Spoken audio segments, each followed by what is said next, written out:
बिस्मिल्लाहिर्रहमानिर्रहीम। अस्सलाम वालेकुम नाज़रीन, नई वीडियो में खुश आमदीद।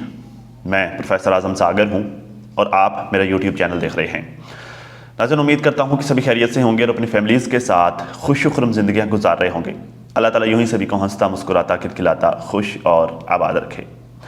डीडी और रमज़ान का मैटर मैं बाद में डिस्कस करूंगा। अगली वीडियो में मैं डीडी और रमज़ान का ये जो मैटर चल रहा है मैं डिस्कस करूंगा। वैसे कल मेरी लास्ट वीडियो में मैंने हल्का सा हिंट दे दिया था कि रमज़ान ने वीडियो बनाई है डीडी के लिए, और मैंने रमज़ान की वीडियो बनाने का मकसद भी बताया था कि भाई अब वो उस चैनल पर, ये जो इसने नया स्टार्ट किया है, ये जो रमज़ान फैमिली इस तरह करके उसका नाम है, उसने स्टार्ट किया है, मकसद उसका उस चैनल को ग्रो करके फिर उसको बाद में सेल करना है, क्योंकि ये वाला अब ये सेल कर रहा है। ठीक है, लेकिन डिटेल से मैं डिस्कस नेक्स्ट वीडियो में करूंगा कि उसने जो बातें उस व्लॉग में, उस वीडियो में की हैं, और डीडी ने जो अभी रिस्पांस दिया है, मेरे ये शूट करने से 10 मिनट पहले तकरीबन डीडी का भी रिस्पांस आ गया है, उसने जो रिस्पांस किया है उस पर हम बाद में बात करेंगे। लेकिन फ़िलहाल करंटली जो चीज़ ज़रूरी है वो है कौसर का डॉक्टर, उसका स्टेटमेंट आप लोगों तक पहुँचाना।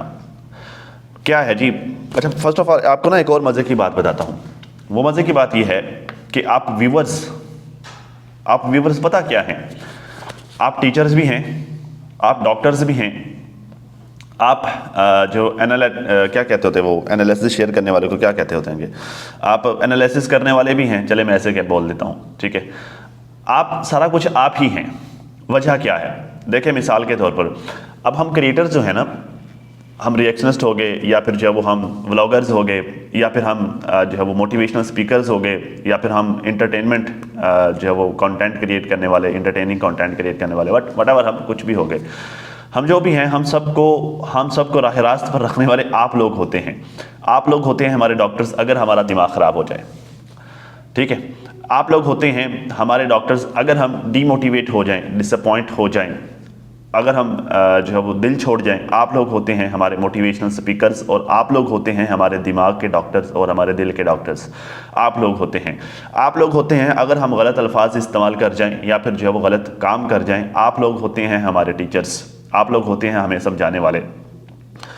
तो डीडी और रमज़ान को तो मैं बाद में डिस्कस करूंगा, लेकिन सबसे पहले मैं डॉक्टर्स को वैल्यू दूंगा, क्योंकि आप लोग हैं डॉक्टर्स। जब साजिद जो है वो पटरी से उतरा था अभी रिसेंटली, जब ये एनिवर्सरी छोड़ छाड़ कर इधर भागा था, पंजाब में भागा था, तो आप लोग वो डॉक्टर्स थे जिन्होंने साजिद का ट्रीटमेंट किया और साजिद को क्विकली वापस जाकर अपनी एनिवर्सरी सितारा के साथ सेलिब्रेट करने पर मजबूर किया। आप लोग हैं डॉक्टर्स। अच्छा, आगे जाने से पहले मैं सबसे पहले आप सबका शुक्रिया अदा करना चाहूँगा तहे दिल से। मैं आप लोगों का मशकूर हूँ, मेरी माँओं बहनों का, मेरी आंटियों का, सब ख़वातीन का मैं दिल से शुक्र अदा करता हूँ कि आप लोग मुझे इतनी ज़्यादा मोहब्बतें दे रहे हैं, आप लोग मुझे इतनी ज़्यादा शफ़क़तें दे रहे हैं, आप लोग मुझे इतना ज़्यादा प्यार दे रहे हैं कि मैं बयान नहीं कर सकता। मेरे पास अल्फाज नहीं है आप लोगों को जवाब देने के लिए। मेरे पास वो तलफ़्फ़ुज़ ही नहीं है कि जो मैं अदा कर पाऊँ और मैं आपका ये वाला कर्ज़ उतार पाऊँ। ऐसा मैं क्यों बोल रहा हूँ? ऐसा मैं इसलिए बोल रहा हूँ क्योंकि आप सबके जवाब देने के लिए, आप सबको रिस्पॉन्स करने के लिए, और आप सबका पॉइंट ऑफ व्यू मजमूई तौर पर सामने रखने के लिए मेरे पास एक टूल है। मैं वो काम नहीं कर सकता क्योंकि मैं इतना एजुकेटेड नहीं हूँ। मेरे पास अल्फाज का इतना ज़बरदस्त ज़ख़ीरा नहीं है जितना ज़बरदस्त ज़ख़ीरा अल्फाज का AI के पास है।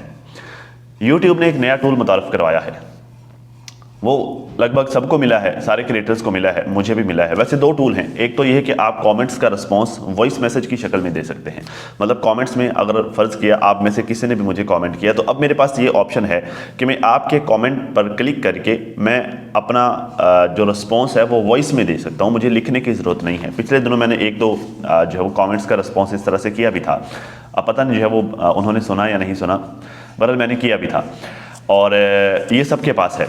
दूसरी जो बेहतरीन चीज़ YouTube ने हमें दी है वो ये है कि जितने भी लोग हमें कमेंट करते हैं उन सब के कमेंट्स का मजमूई पॉइंट ऑफ व्यू AI के थ्रू हमें निकाल कर दे देता है कि इज्तमाई तौर पर आप जो वीडियोस बना रहे हैं उन वीडियोस में इज्तमाई तौर पर जो जितने भी कमेंट्स आ रहे हैं उनका रिस्पॉन्स ओवरऑल, मतलब वो क्या कह रहे हैं, जनता ऑडियंस ओवरऑल क्या कह रही है, ओवरऑल पॉइंट ऑफ व्यू उसका क्या है, वो हमें बता देता है AI।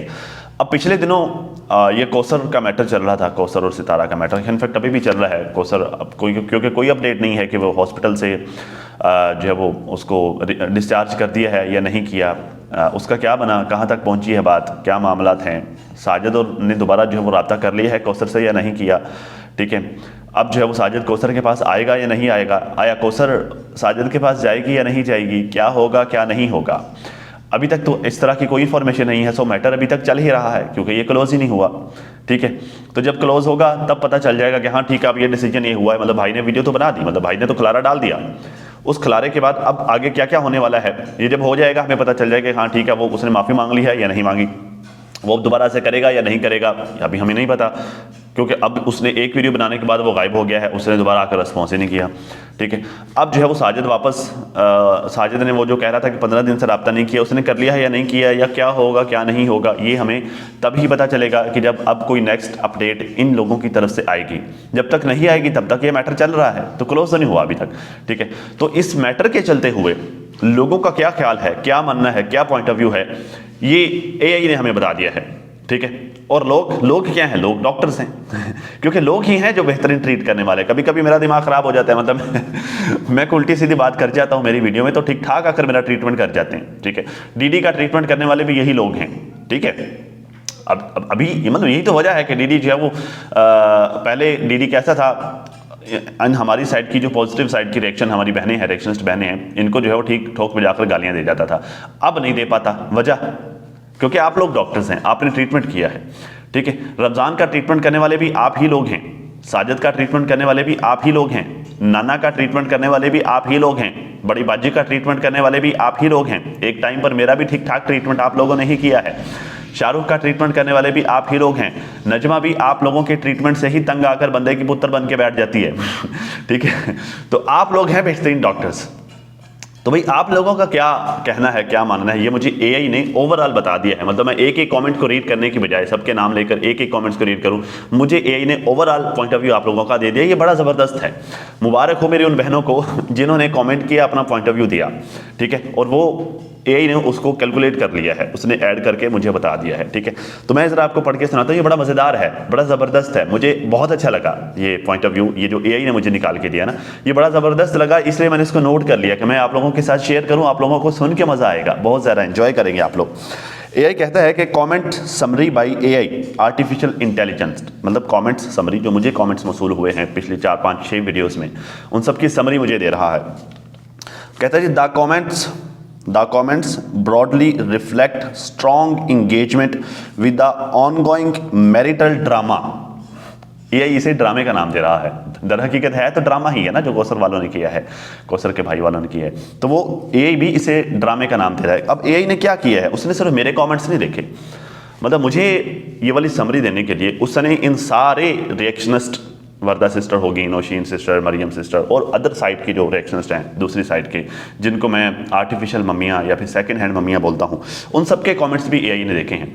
अब ये मुझे ओवरऑल इज्तमाई उसने मुझे ये दे दिया है, ठीक है। अब कुछ लोग इसे ड्रामा कह रहे हैं, अब एआई ही बताएगा कि कुछ लोग क्या कह रहे हैं, कुछ क्या कह रहे हैं। कहता है जी marital drama showing a split in audience, मतलब ऑडियंस में एक तरह का कट, एक तरह की दीवार या फिर एक तरह का गैप जो है वो शो करवा रहा है। Audience sentiment regarding the involved parties. अच्छा आगे चलते हैं।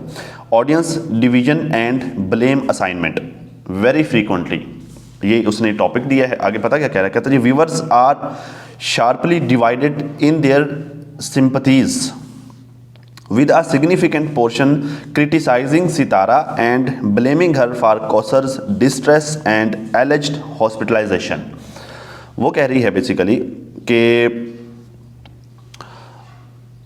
बहुत सारे व्यूवर्स ऐसे हैं जो कि शार्पली सितारा को क्रिटिसाइज कर रहे हैं कौसर की इस जहनी हालत की वजह से और उसके हॉस्पिटल एडमिट होने की वजह से। बहुत सारे लोग हैं जो सितारा को जो है वो क्रिटिसाइज कर रहे हैं, ठीक है। वाइल जबकि an equally vocal group defends Sitara and casts Kausar as manipulative और डिसाइटफुल। जबकि उतने ही लोग ऐसे हैं कि जो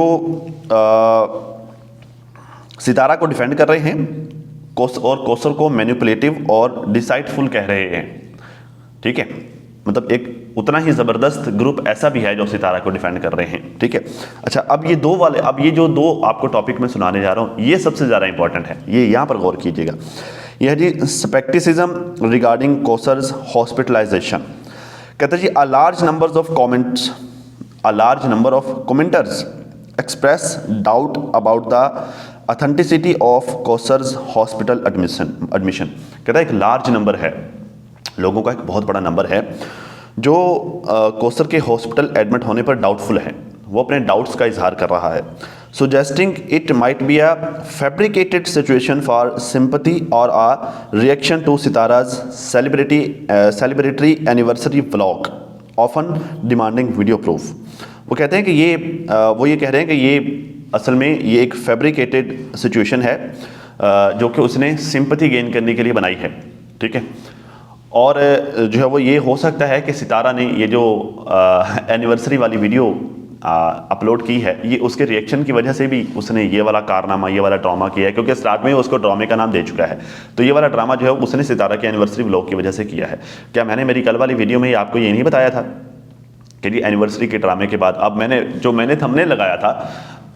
थंबनेल लगाया था एआई अब उसको अदर अल्फाज में, दूसरे अल्फाज में वो बात वही कर रहा है कि भाई ये जो मौत पड़ी है अल्लाह माफ़ करे, ठीक है, ये जो है उस वजह से ही पड़ी है, उसके एनिवर्सरी व्लॉग की वजह से, और ये सिंपैथी गेन करने के लिए है, ठीक है। और बहुत सारे लोग ऐसे हैं कि जो है वो इस सारी सिचुएशन के वीडियो प्रूफ मांग रहे हैं कि भाई अगर वाकई ही वो हॉस्पिटल में एडमिट हुई है तो आप उसके वीडियो प्रूफ्स दें, ठीक है। मैंने जो है वो डॉक्टर्स की पर्ची का मुतालबा किया था कि डॉक्टर्स जो मतलब वो रिकमेंडेशन देते हैं, वो जो सजेशंस देते हैं, एक बाकायदा पेपर बना के देते हैं, उस पेपर के ऊपर वो बाकायदा सारी कॉजेज़ लिखते हैं कि जी क्या क्या इश्यूज़ हुए हैं, क्या क्या जो है वो सिम्टम्स हुए हैं, क्या क्या मामला थे और किस वजह से ये हॉस्पिटल में एडमिट हुई और हमने क्या ट्रीटमेंट इसको दिया है पेशेंट को। तो मैंने उसका मुतालबा किया था, लेकिन बहुत सारी बहनों ने कहा कि भाई वो तो मतलब कोई भी डॉक्टर बना के दे देगा, आप जो है वीडियो प्रूफ का मुतालबा करें, ठीक है। तो अब एआई भी ये कह रहा है कि बहुत सारे लोग ऐसे हैं जो वीडियो प्रूफ का मुतालबा कर रहे हैं। अच्छा, आगे चलते हैं। एक चीज़ और भी है जो एआई ने बड़ी ज़बरदस्त की है, जिस वजह से मैंने शुरू में आपका शुक्रिया अदा किया था। वो क्या है? वो कहता है जी appreciation for creators reactions perspective. कुछ लोग जो है वो मेरे रिएक्शंस को अप्रिशिएट कर रहे हैं। वो कैसे कर रहे हैं ज़रा ये भी सुनिए। कहता है जी many viewers comment the creators reaction and analysis. बहुत सारे लोग क्रिएटर के रिएक्शन और एनालिसिस को पसंद कर रहे हैं, कमेंट कर रहे हैं। प्रेजिंग देयर बैलेंस्ड अप्रोच, मेरे बैलेंस अप्रोच को सराह रहे हैं। वेल चूजन वर्ड्स, अल्फाज के बेहतरीन अल्फाज को सराह रहे हैं। एंड लॉजिकल रीजनिंग, और मेरी लॉजिकल रीजनिंग को सराह रहे हैं। बहुत शुक्रिया आप लोगों का, आप लोगों के प्यार का मैं तहे दिल से शुक्रगुजार हूँ। रिगार्डिंग द कॉम्प्लेक्स सिचुएशन, इस पेचीदा सूरत हाल में मेरे अल्फाज के बेहतरीन चुनाव, मेरी लॉजिकल रीजनिंग और मेरे बैलेंस्ड अप्रोच को सराहा जा रहा है। विद सम एक्सप्लिसिटली, अब ये अल्फाज मैं इसका सही तरह से प्रोनाउंस नहीं कर पा रहा, बहरहाल मेरी बहुत सारी मुझसे भी ज़्यादा एजुकेटेड ख़वातीन मेरी बहनें हैं, वो समझ जाएंगी। With some explicitly calling for Sajid to respond to the creators points, मतलब लोग शिद्दत से ये चाह रहे हैं कि साजिद मेरे पॉइंट्स का रिस्पॉन्स करे, मेरे पॉइंट ऑफ व्यू का रिस्पॉन्स करे regarding this Kausar's issue and her brothers statement जो कि उसने सोशल मीडिया पर दी है, वीडियो बनाई है, ठीक है। तो इसमें जो है वो साजिद मेरे पॉइंट्स का आकर रिस्पॉन्स करे। लोग ये भी मुतालबा कर रहे हैं कमेंट्स में आकर, ठीक है। आप लोगों का बहुत शुक्रिया, थैंक यू सो मच। खैर नाजरीन, आगे चलते हैं जी। शानी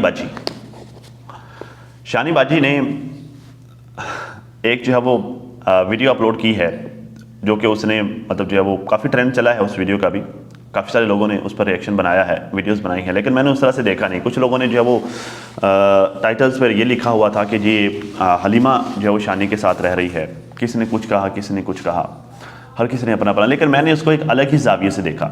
उसकी वजह यह है कि मैंने शानी को इस तरह से व्लॉग करते हुए, शानी बाजी को मैंने पहली दफ़ा देखा है। मैंने जब एक तो मलिक काशिफ के व्लॉग्स मैंने बहुत ही कम देखे हैं, एक तो होता है कम देखना, एक बहुत ही कम होता है। मैंने बहुत ही कम देखे, शायद ही कभी जब मैंने मलिक काशिफ का व्लॉग देखा हो।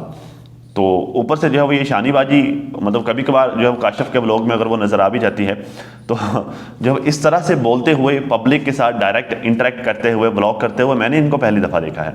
तो मैंने उनको इसी जाविये से देखा, मैंने इसी हिसाब से देखा, मैंने देखा कि ये कैसे बोलती हैं।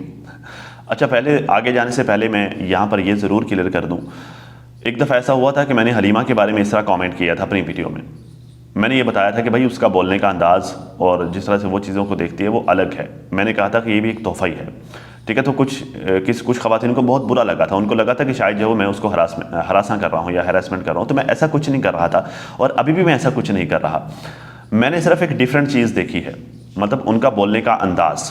क्या आप लोगों ने नोट किया, वो जो वो सराइकी खातून है, ज़्यादा पढ़ी लिखी नहीं है, ठीक है, मतलब आप देसी सराइकी खातून कह सकते हैं। वो जब उर्दू में बोलने की कोशिश कर रही है ना वो कमाल है, वो एक डिफरेंट चीज़ निकल के सामने आती है। अब मैं चूँकि उर्दू का तालिब इल्म हूँ, ठीक है, तो मैं लहजे पर ख्याल रखता हूँ, अल्फाज का चुनाव और उन अल्फाज को किस लहजे में अदा करना है, मैं इस चीज़ का ख्याल रखता हूँ, ठीक है। तो और मैं नोट भी करता हूँ कि कौन कैसे बोलता है। अब जो शानीबाजी बीइंग आ सराइकी देसी वुमेन, वो जब उर्दू में बात कर रही हैं तो वो एक डिफरेंट जो है वो उनका निकल के आता है अंदाज़, डिफरेंट उनका अंदाज़ बन रहा है।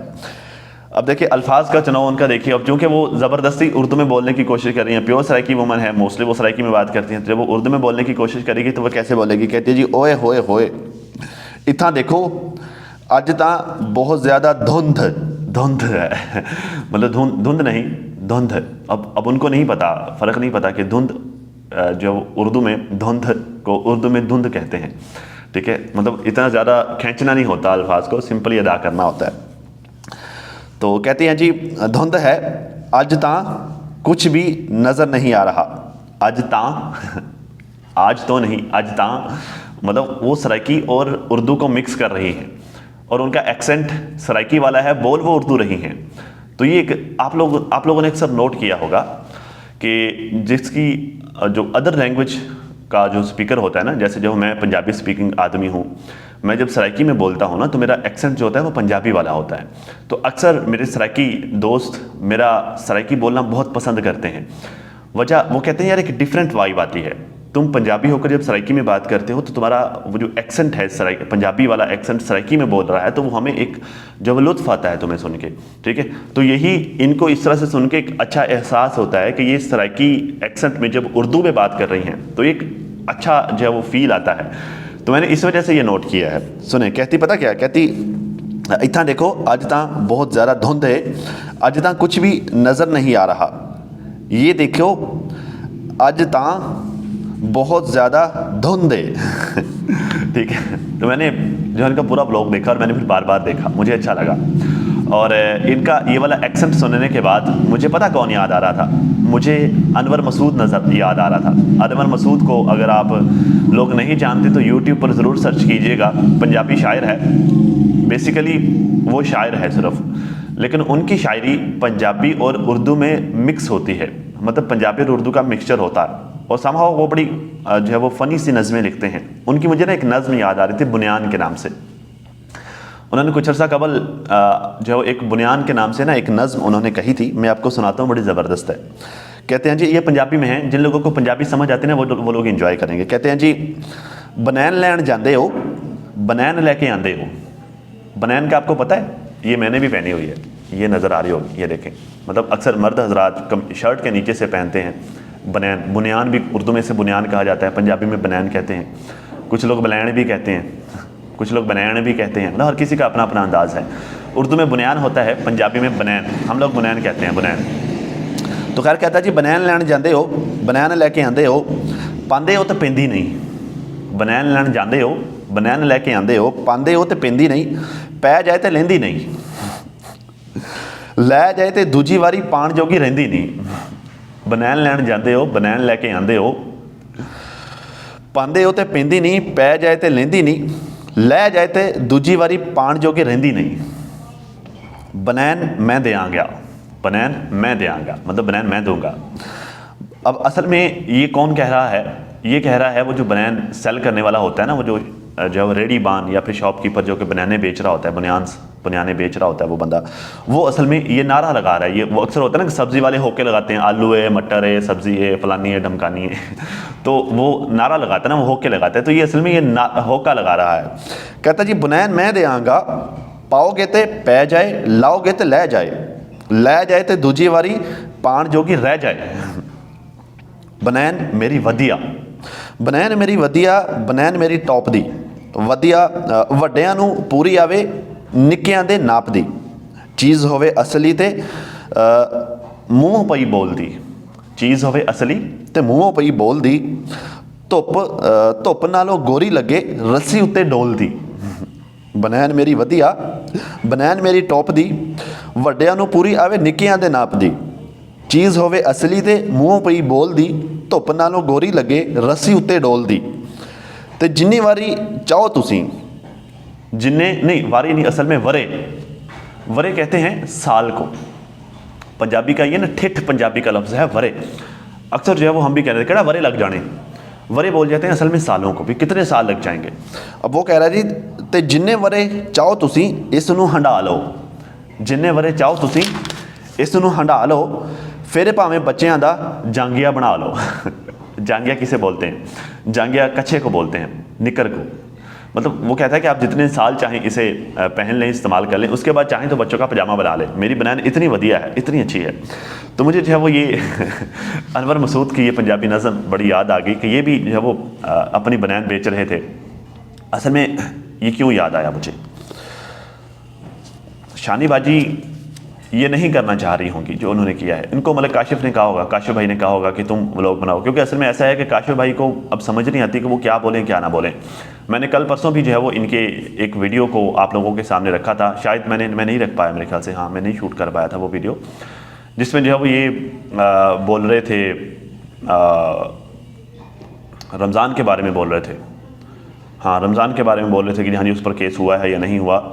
तो बस इन्होंने जो है वो टाइटल के ऊपर, थंबनेल के ऊपर जो है वो बड़ा अट्रैक्टिव सा करके लिखा हुआ था कि बस ये पता नहीं क्या हो गया है, रमज़ान के ऊपर केस हुआ है या नहीं हुआ, ठीक है। और वीडियो में उन्होंने यही कहा कि भाई सारे लोग बोल रहे हैं कि रमज़ान के ऊपर केस हुआ है, तो भाई ये बड़ा गंभीर मामला है, ये इतनी आसानी से नहीं होता।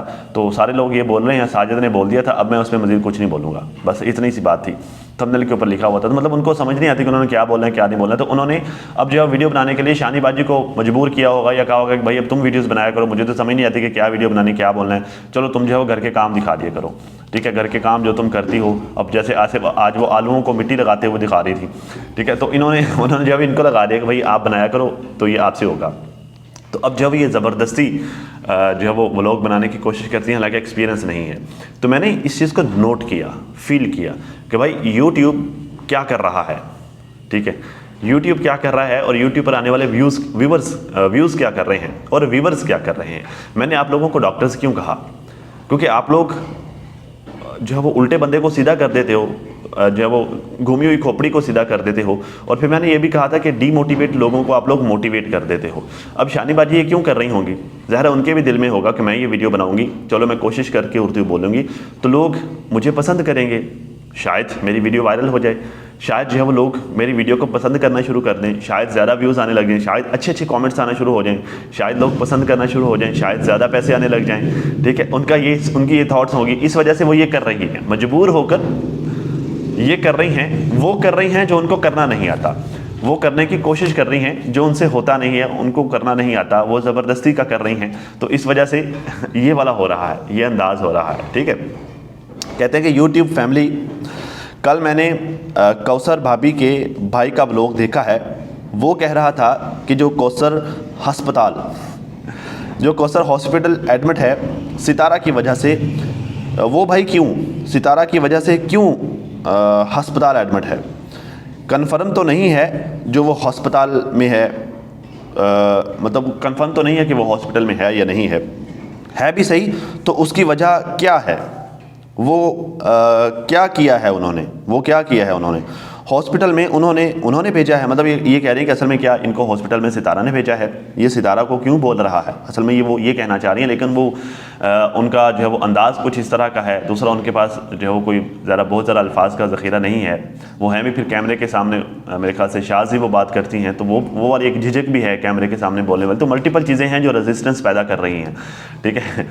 तो इस वजह से ये मतलब जो है वो बात का कोई सर पैर समझ में नहीं आ रहा, ठीक है। असल में वो ये कहना चाह रहे हैं कि भाई अगर तुम सितारा के ऊपर वीडियो बना रहे हो और तुम सितारा को बोल रहे हो कि तुम्हारी वजह से मेरी बहन जो है वो हॉस्पिटल में दाखिल है, तो सितारा की वजह से वो कैसे हॉस्पिटल में दाखिल हो गई, ऐसा कैसे हो सकता है, ठीक है। वो ये कहना चाह रही हैं, कह रहे इस्लामाबाद तो सही सलामत रहती थी, इस्लामाबाद में जब वो रहती थी तब तो वो ठीक ठाक रह रही थी, कोई प्रॉब्लम नहीं था, कभी भी हॉस्पिटल नहीं गई थी। वो गई भी है हॉस्पिटल तो कोई ठंड वगैरह लग गई होगी, मतलब अगर वो अभी वो हॉस्पिटल में एडमिट हुई है। अब देखो इन्होंने अपनी सादगी में कितनी बड़ी बात कह दी।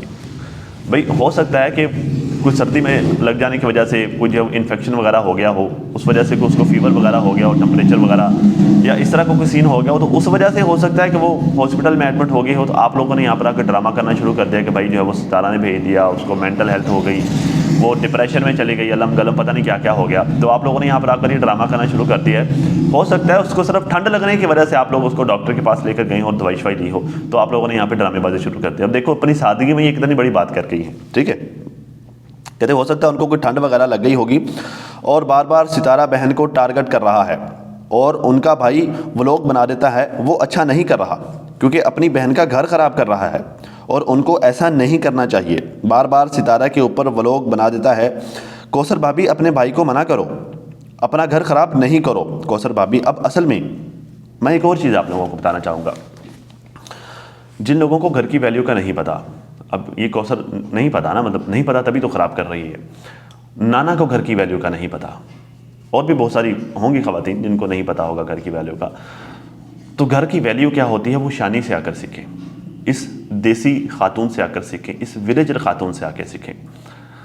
बहुत दफ़ा देखिए, मैं पता क्या है, मेरी ना बुज़ुर्ग लोगों के साथ ज़्यादा दोस्ती होती है, बूढ़े लोगों के साथ ना मेरी दोस्ती ज़्यादा। हालांकि मैं यंग आदमी हूँ, अक्सर मेरे दोस्त मतलब ये जो मेरे यंग दोस्त हैं, मेरे क्लास फेलोज़ या मेरे बिजनेस पार्टनर्स, ये वो इस तरह के लोग अक्सर मेरी इस आदत पर हंस रहे होते हैं कि यार ये बूढ़ों में जाकर घुस कर बैठता है। तो मैं उनको कहता हूँ कि यार हर चीज़ गूगल से नहीं मिलती, हर चीज़ सोशल मीडिया से नहीं मिलती, बहुत सारी चीज़ें ऐसी होती हैं जो इन बुज़ुर्गों से मिलती हैं, ठीक है। तो बात यह है कि हर चीज़ जो है वो टिप टॉप का जो लाइफस्टाइल है या फिर अपडेटेड लाइफस्टाइल जिसे आप कह लें या फिर जो जदीद लाइफस्टाइल कह लें, हर चीज़ वहाँ से नहीं मिलती। बहुत सारी चीज़ें ऐसी हैं कि जो अभी भी इस देसी लाइफस्टाइल में छुपी हुई हैं। जो यहाँ से मिलता है ना वो कहीं से भी नहीं मिलता, वो गूगल से भी नहीं मिलता, ठीक है। अब देखिए घर की वैल्यू का जिस तरह से इन खातून को पता है ना, उस तरह से नाना को नहीं पता। वो कराची में रहने वाली, खुद को पढ़ी लिखी प्रिटेंड करती है कि मैं मॉडल गर्ल मैं बहुत ज़्यादा पढ़ी लिखी हूँ, ठीक है। इस तरह की जो फिर मॉडल गर्ल्स होती हैं फिर वो सोसाइटी से लेतर खाती होती हैं, ठीक है, मार खाती हैं फिर सोसाइटी से, ठीक है। और फिर जो है वो फिर रोती ख्वार होती हैं और फिर जो है वो बैनर लेकर खड़ी होती हैं कि मेरा जिससे मेरी मर्जी, ठीक है। तो इनसे सीखो, ये देसी खवातीन से, इनको बड़े अच्छे से पता है अपने घर के अंदाज का, अपने घर की वैल्यू का, घर की वैल्यू क्या होती है। ये अब ये समझा रही है घर की वैल्यू अपनी। कहती है जी कौसर भाभी अपना घर ख़राब ना करो, अपने भाई को मना करो, वो उनके ऊपर नहीं व्लॉग बनाएगा क्योंकि उनका क्या ताल्लुक़ है आपके हॉस्पिटल जाने से, उनका क्या ताल्लुक़ है, उनको तो पता भी नहीं है कि आप हॉस्पिटल में एडमिट हैं या फिर आपके हॉस्पिटल जाने का उनको तो पता भी नहीं है। कोई ठंड बला लग गई होगी, बुखार आ गया होगा क्योंकि ठंड का मौसम है और बहुत ज़्यादा ठंड लगती है, बहुत ज़्यादा ठंड का मौसम है, तो कुछ भी हो सकता है, इस वजह से हो सकता है। अब देखें ये सही तरह से उनको समझा रही हैं क्योंकि ज़रा करीबी हैं तो ये उनको करीब से जानती होंगी, तो ये सही तरह से समझा रही हैं कि भाई आपका फ़र्ज़ बनता है कि आप अपने भाई को रोको। देखो मैंने साजिद को कहा था ये बात, बहुत सारे लोग साजिद को कह रहे हैं कि अपने साले को आके रोको, तुम्हारा साला ये कर रहा है, ये फलाटिन। तो असल में साजिद ने नहीं रोकना होता, ठीक है, मतलब साजिद तक बात जानी ही नहीं चाहिए अगर देखा जाए तो। देखिए मैं आपको एक बात बताता हूँ, मैं हूँ ना, मेरी बहन मैरिड है माशाल्लाह से, बच्चों वाली है, अपने घर में खुश है, सब ठीक ठाक है, अल्लाह का शुक्र है। तो मिसाल के तौर पर अगर मैं कोई उल्टी सीधी बात करूँगा ना तो मेरी बहन मुझे शटअप कॉल दे देगी मौके पर ही, शर्म करो तुम्हारा भाई बैठा है, ठीक है, हया करो, क्या सोचेगा तुम्हारा भाई तुम्हारे बारे में। मतलब बहनों को ये होता है कि ना तो हमारा भाई हमारे हस्बैंड को कोई इस तरह की बात करे जिससे माहौल में बदमज़गी पैदा हो, और ना हमारा शौहर हमारे भाई को किस तरह की बात करे जिससे हमारे भाई को तकलीफ़ हो या बदमज़गी हो। बहन जो है वो बीच में एक पुल का काम कर रही होती है, पुल का, वो भाई और बहनोई, मतलब वो साले और बहनोई के दरमियान एक पुल का काम कर रही होती है। वो चाह रही होती है कि इन दोनों के दरमियान प्यार मोहब्बत का रिश्ता कायम रहे, इज़्ज़त और एहतराम का रिश्ता कायम रहे, इन दोनों के दरमियान वो जो पुल है वो कायम रहे। मेरा भाई मेरे हस्बैंड की इज़्ज़त करे, मेरा हस्बैंड मेरे भाई की इज़्ज़त करे, एहतराम करे, वो उससे प्यार करे। बहनें ये चाह रही होती हैं, बहनें एक स्मूथ रिश्ता चाह रही होती हैं। अब यहाँ पर आप लोग अपने दिल पर हाथ रखिए और मुझे ये बताइए, क्या ये फ़र्ज़ असल में कौसर का नहीं बनता कि अपने भाई को रोके? असल में उसी का बनता है ना, उसको समझाए कि तुम ये क्या कर रहे हो, तुम्हें शर्म नहीं आती, अब तुम्हारा भाई है, वो तुमसे बड़ा है, तुम उसको किस तरह की बातें कर रहे हो, तुम उसके लिए प्रॉब्लम्स क्रिएट कर रहे हो, तुम उसको दुख दे रहे हो, और तुम मेरा घर ख़राब कर रहे हो, तुम ये क्या कर रहे हो? क्या कौसर भाभी का ये फ़र्ज़ नहीं बनता कि अपने भाई को शटअप काल दे? उन्हीं का बनता है। इसी पॉइंट ऑफ व्यू से, इसी हिसाब से ये शानीबाजी कौसर को कह रही हैं कि तुम अपने भाई को रोको, क्योंकि तुम रोक सकती हो, सबसे पहले तुम्हारा बनता है। और जब साजिद को ये करना पड़ रहा है ना, तो वो वैसे करना चाहिए साजिद को, मतलब उसका फिर राइट बन जाता है, ठीक है। तो फिर वो क्या हो जाता है, वो एक्सट्रीम लेवल हो जाता है कि अब अगर उसको बोलना पड़ रहा है ना, तो इसका मतलब क्या है, बहन फोड़ है, ठीक है। अगर साजिद को करना पड़ रहा है ना, फिर इसका क्या मतलब है, इसका मतलब है कि कौसर फिर फोड़ है, उसे इन चीज़ों का आइडिया ही नहीं है कि भाई उसने अपने भाई और अपने हस्बैंड के दरमियान ये जो एक बॉन्ड है उसको किस तरह से कायम रखना है, उसको किस तरह से टूटने नहीं देना, और इन दोनों के दरमियान इज़्ज़त और एहतराम के रिश्ते को किस तरह से बरकरार रखना है, ये कौसर का फ़र्ज़ बनता है। वो कहते हैं ना कि ससुराल में शोहर की इज़्ज़त बनाना, मतलब शोहर के ससुराल में, अपने मायके में शोहर की इज़्ज़त बनाना बीवी का काम होता है, और बीवी के ससुराल में, शोहर के मायके में बीवी के ससुराल में बीवी की इज़्ज़त बनाना मर्द का काम होता है, ठीक है। तो ये कौसर की जो फैमिली है, ये साजिद का ससुराल है, यहाँ पर साजिद की रिस्पेक्ट बना कर रखना किसका काम है? डेफिनेटली कौसर का। आई होप कि मैं अपनी बात ठीक तरह से डिलीवर कर पाया हूँ। बाकी अगर कोई प्रॉब्लम है तो आप लोग ज़रूर कमेंट बॉक्स में अपनी राय का इज़हार कीजिएगा, मुझे बहुत खुशी होगी और मैं अप्रिशिएट करूँगा। तो खैर नाज़रीन, अब तक के लिए इतना ही। अपना और अपनी फैमिली का बहुत ज़्यादा ख्याल रखिए, और साथ अपनी दुआ में मुझे भी लाजमी याद रखिएगा। मिलते हैं किसी नई वीडियो में, तब तक के लिए अल्लाह हाफ़िज़।